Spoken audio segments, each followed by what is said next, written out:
Assalamualaikum warahmatullahi wabarakatuh. Nama saya Muhammad Aldia Fatoni, NIM 1710312310037. Di sini akan saya jelaskan tentang communication overview. Dan adapun tujuan saya menjelaskan ini untuk ujian akhir semester mata kuliah komunikasi bisnis. Oke, kita mulai ya. Definisi communication overview. Secara praktis, komunikasi dipahami sebagai proses penyampaian informasi atau pesan oleh seorang komunikator kepada komunikan melalui sarana tertentu dengan tujuan dan dampak tertentu pula. Secara bahasa, Kamus Besar Bahasa Indonesia mengartikan komunikasi sebagai pengiriman dan penerimaan pesan atau berita antara dua orang atau lebih sehingga pesan yang dimaksud dapat dipahami. Pengertian komunikasi paling populer datang dari Harold Laswell, yang artinya siapa mengatakan apa, melalui saluran mana, kepada siapa, dan dengan pengaruh apa. Elemen komunikasi yaitu 1. Komunikator, 2. Pesan, 3. Media atau sarana, 4. Komunikan, 5. Pengaruh atau akibat. Fungsi komunikasi. Secara fungsional, komunikasi dilakukan demi ragam kepentingan atau tujuan. Utamanya untuk menyampaikan informasi, mendidik, menghibur, mempengaruhi, dan keempat fungsi itu pula yang diadopsi menjadi fungsi pers atau sarana media massa sebagai sarana komunikasi massa dengan menambahkan satu fungsi sosial kontrol. Teknik komunikasi yaitu ada verbal komunikasi, komunikasi lisan menggunakan bahasa, ada non-verbal komunikasi, bahasa isyarat, gestur, bahasa tubuh, ada direct komunikasi, face-to-face komunikasi, indirect komunikasi, komunikasi lisan, komunikasi tulisan, komunikasi interpersonal, komunikasi antar pribadi, komunikasi kelompok, komunikasi publik, komunikasi massa, komunikasi politik, komunikasi budaya, komunikasi olahraga, komunikasi pembangunan, komunikasi keluarga. Alur dan komponen komunikasi yaitu ada komunikator atau sender, yaitu pengirim pesan. Ada encoding atau proses penyusun ide menjadi simbol atau pesan. Ada message atau pesan. Ada media atau saluran. Ada juga decoding, proses pemecahan penerjemahan simbol-simbol. Ada juga komunikan receiver, yaitu penerima pesan. Ada juga feedback, yaitu umpan balik atau respon. Di United Aristotelian Description of Communication membagi komponen-komponen di atas menjadi 10 komponen, yaitu source, sumber atau individu yang menyampaikan pesan. Encoding, proses penyandian atau pengalihan pikiran ke lambang-lambang. Message, pesan yang merupakan seperangkat lambang yaitu verbal atau kata-kata dan non-verbal atau gambar dan isyarat yang bermakna yang disampaikan oleh komunikator. Channel, media atau saluran yang bisa berupa media cetak atau elektronik, tempat berlalunya pesan dari komunikator kepada komunikan. Noise, gangguan yang menerpa proses komunikasi sebagai akibat diterima atau tidaknya pesan pada diri komunikan. Receiver atau komunikan, penerima pesan dari komunikator.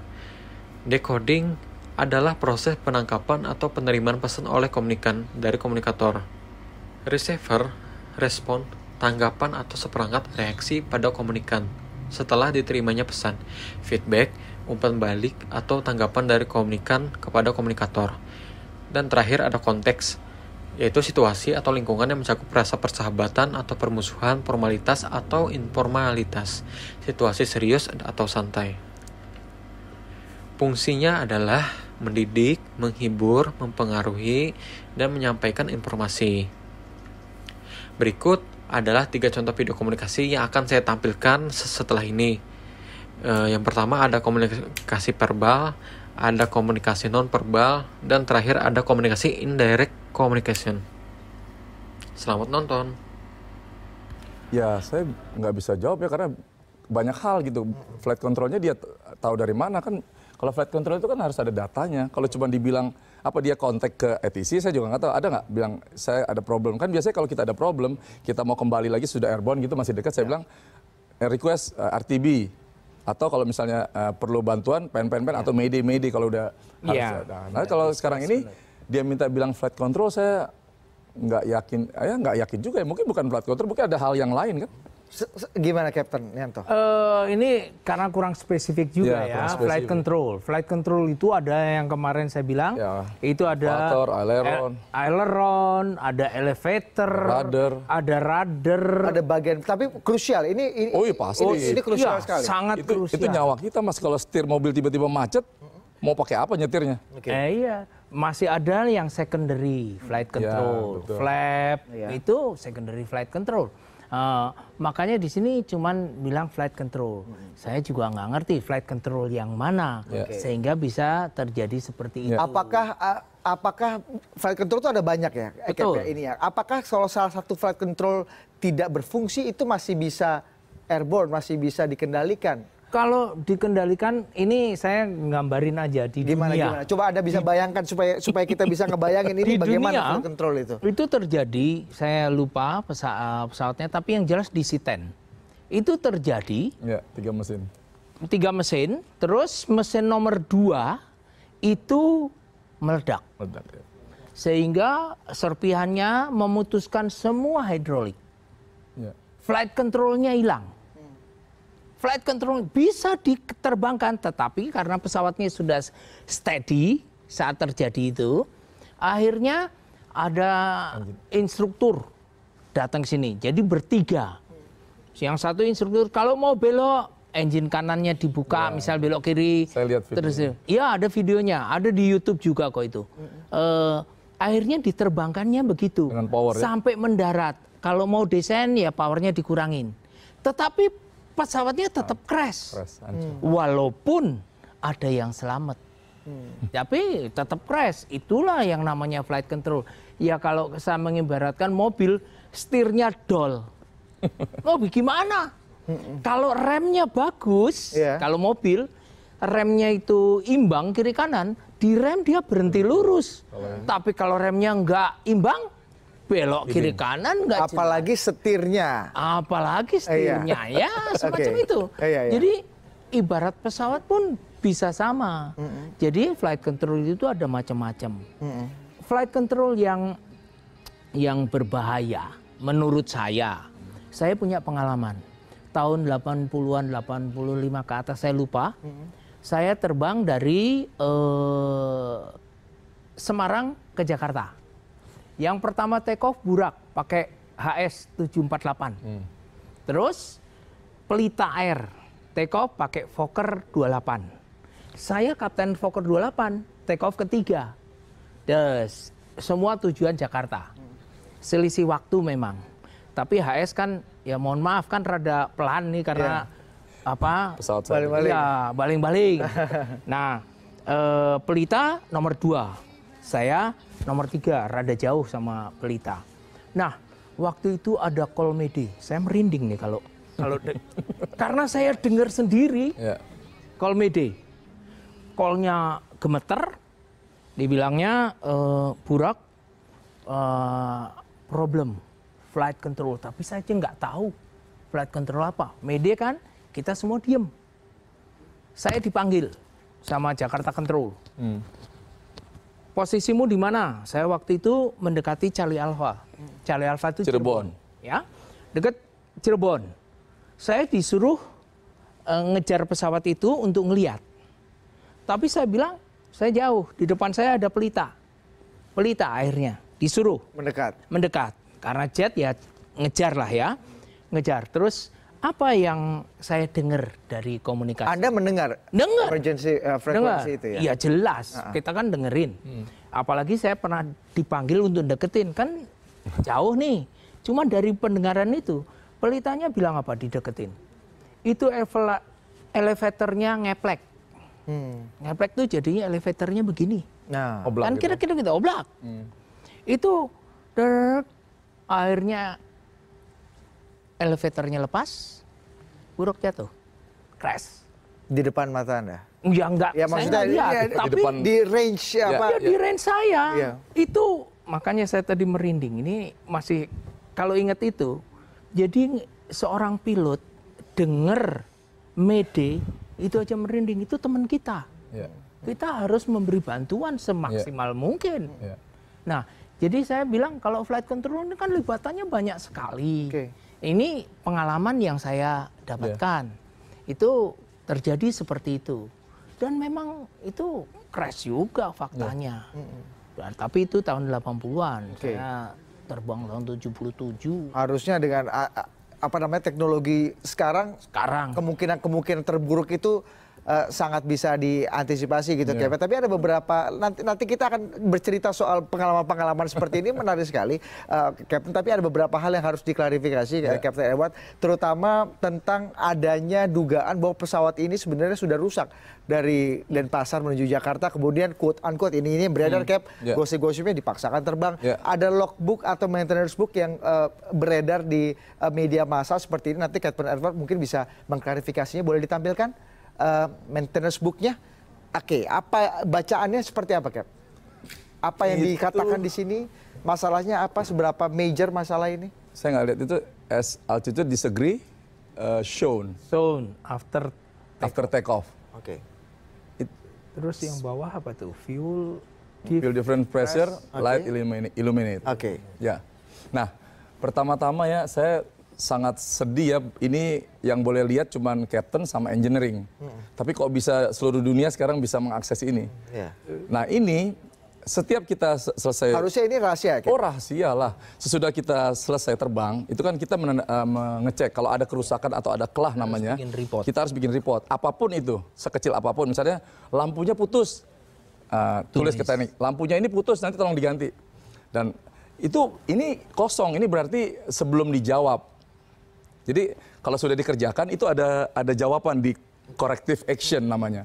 Nah, saya punya jawabannya sesudah itu dari yang aslinya. Ini yang sudah dijawab. Oh, sudah dijawab. Sudah dijawab. Bisa di zoom saya in cuma bilang, sambil Anda bacakan, Cap. Bacakan udah nggak bisa. Oke, kurang lebih jawabannya apa? Intinya semua yang dikomplain di situ itu sudah dikerjakan. Ini kayak bisa bukti. Ini bisa saksi ya. Ini yang ini aslinya kan ini kosong. Nah sekarang ini dijawab di sini. Dan itu tidak mungkin rilis dikasih clearance kalau memang itu kan? Sudah pasti mas. Orang bilang oh landingnya malam jadi nggak ada waktu. Pesawat itu bisa nggak tidur sampai tergantung jamnya masih bisa cukup. Nggak ada urusan. Jangankan oh landingnya jam 1 jadi di prepare sekian jam. 10 menit juga kalau rusak selama jamnya masih masuk, itu bisa diterbangkan. Oke. Jadi kalau ini saya nggak setuju dan saya sangat sedih ya.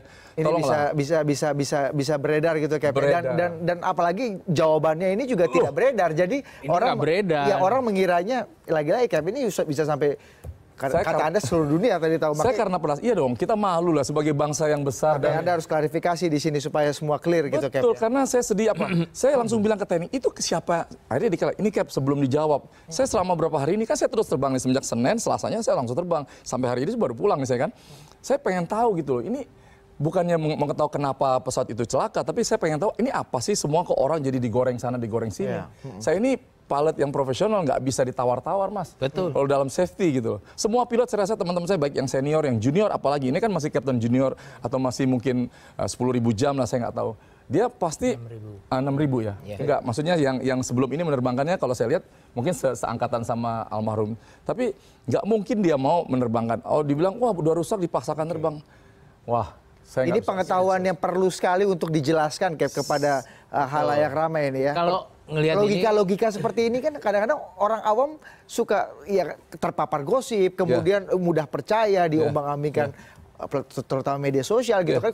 Kalau seperti kami pasti kan ini seperti langkah untuk cross check, untuk klarifikasi seperti kalau kapten yang berani pasti banyak. Semua kita pemberani lah kayak apa. Tapi kalau pilot yang nekat itu jarang mas. Pilot nekat. Iyalah, berani sama nekat itu beda ya. Tapi bagaimana cerita pilot-pilot bisa mengantisipasi hal-hal paling buruk? Saya mau kasih, coba bisa dibayangkan nggak, Cap? Kalau misalnya banyak orang-orang mengatakan, oh pilot-pilot ini banyak yang sudah deket dengan ujung nyawa gitu. Betul. Momen-momen yang mungkin Anda tidak pernah lupakan sudah dekat dengan ujung nyawa seperti rekannya Captain Edward ini, Captain Rico Setamavela yang juga pernah mengutarakan apa namanya pengalaman dekat dengan ujung nyawanya kepada kami CNN Indonesia beberapa waktu yang lalu. Boleh kita putarkan? Ada suara yang bilang bahwa saya harus bergegas cepat berangkat. Akhirnya saya koordinasi sama orang ground, Mas, saya minta tolong banget nih. Saya pengen berangkat cepat kalau bisa before schedule, jangan sampai terlambat. Ini perkataan saya yang saya sampaikan ke semua divisi. Ground handling, teknik, kemudian cabin crew, cleaner, semua sampai dipersiapkan dengan baik. Udah ceritanya 141 penumpang masuk, ditambah kru total 148, udah ready, tutup pintu. Belum ada tanda apa-apa, semua baik-baik aja. Kemudian kami berbalik di landasan pacu udah siap. Akhirnya kita request untuk take off. Batik 6231 ready for departure. Akhirnya dikasih sama almarhum Agung. Batik 6231 runway 33 clear for take off. Terus kita reply dengan yang sama.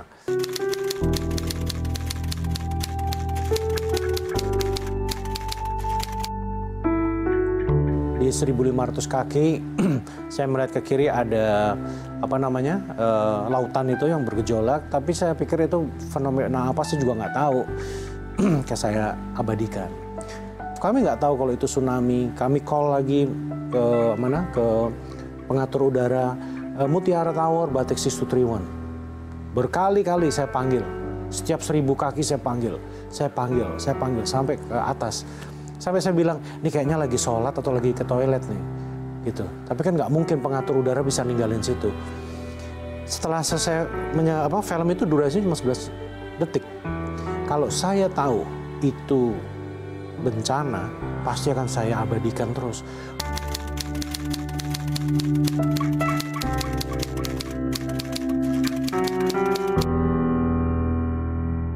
Saat itu memang kami sudah meluncur dengan kecepatan tinggi. Detik-detik terakhir cuman itu aja yang saya rasakan. Ada goncangan ke kanan sedikit, pindah ke kanan, pindah ke kiri. Tidak terlalu signifikan, tapi saya cukup sensitif. Kalau gerakan di runway kan ada misalnya ada titik gitu ya. Dia akan cuma bergerak di situ. Tapi kemarin itu dia kayak keluar, karena saya lihat jauh. Keluar dari titik itu. Grek, grek. Wow. Ya gini. Grek, grek. Dan momennya jelas kok. Grek, grek. Oh, saya lihat engine parameter semua bagus. Continue, take off.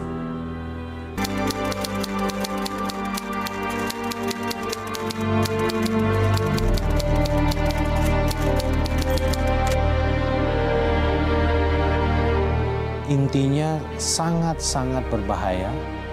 Get started for you today. Express yourself. What size? All right. 3 venti lattes. Would you care for a pastry? Nope. Mocha. 3 mocha lattes. Oof. Double chocolate chip muffin. Yum.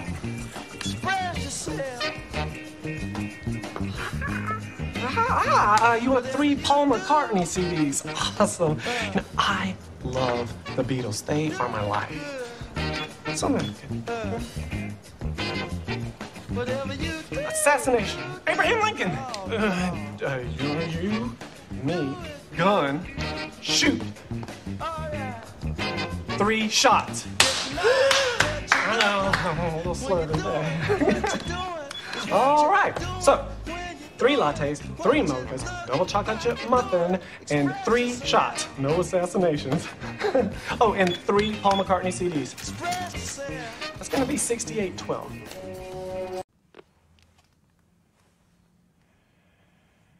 I don't know who you are. I don't know what you want. If you're looking for ransom, I can tell you I don't have money.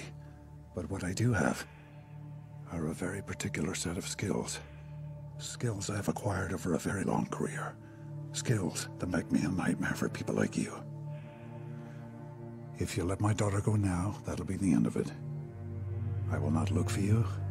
I will not pursue you. But if you don't, I will look for you. I will find you. And I will kill you.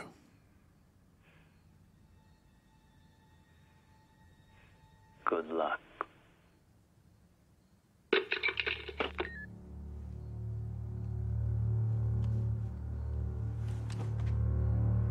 Terima kasih sudah menonton video saya. Saya Muhammad Alia Fatoni, undur diri.